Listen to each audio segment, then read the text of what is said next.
बच्चों, आज मैं आपको सूरदास के पद के आगे के प्रश्न उत्तर समझा रही हूँ। 1 से 12 तक मैं आपको समझा चुकी हूँ। अब 13वां प्रश्न ध्यान से सुनिए। गोपियों ने उद्धव के सामने तरह तरह के तर्क दिए हैं। आप अपनी कल्पना से और तर्क दीजिए उत्तर।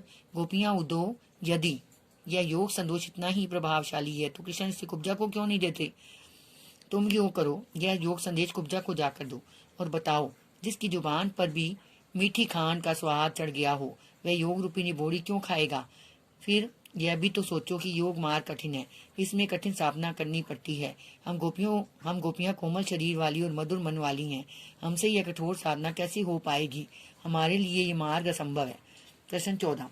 उद्धव ज्ञानी थे, नीति की बातें जानते थे। गोपियों के पास ऐसी कौन सी शक्ति थी जो उनके वाक चातुर्य में मुखरित हो उठी? उत्तर। गोपियां वाक चतुर हैं, वे बातें बनाने में किसी को भी पछाड़ देती हैं। यहाँ तक कि ज्ञानी उद्धव उनके सामने गूंगे होकर खड़े हो जाते हैं। कारण यह है कि गोपियों के हृदय में कृष्ण प्रेम का सच्चा ज्वार है।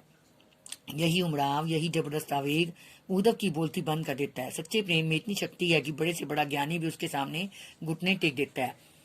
प्रश्न 15।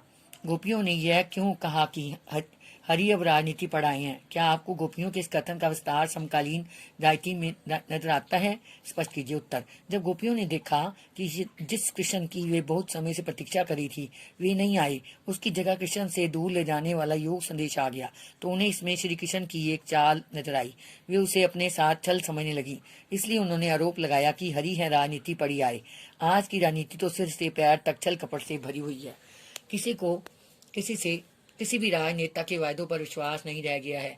नेता बातों से नदियां, पुल, सड़कें और ना जाने क्या क्या बनाते हैं, किंतु जनता लुट्टी पीटी सी नजर आती है।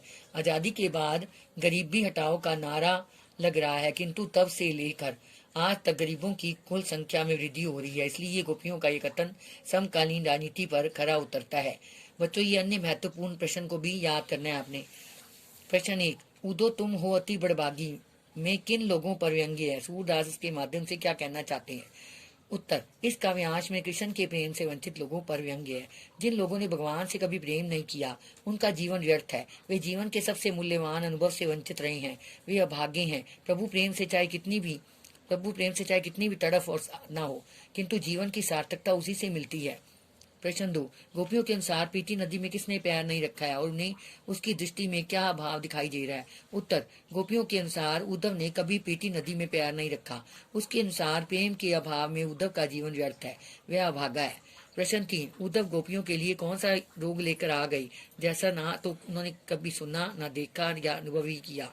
उत्तर। उद्धव गोपियों के लिए योग संदेश नाम का नया रोग ले आए, जिसके बारे में उन्होंने ना तो पहले कभी सुना था, न जाना था और न ही अनुभव किया था। प्रश्न 4। गोपियों को योग की बात किसके समान लगती है? उत्तर। गोपियों को योग की बात कड़वी ककड़ी के समान लगती है। इसमें कौन कौन सा रस है? इसमें वियोग श्रृंगार रस है। सूरदास के पद में वियोग श्रृंगार रस है। बच्चों, ये सारे क्वेश्चन आंसर आपने याद करने और लिखने हैं।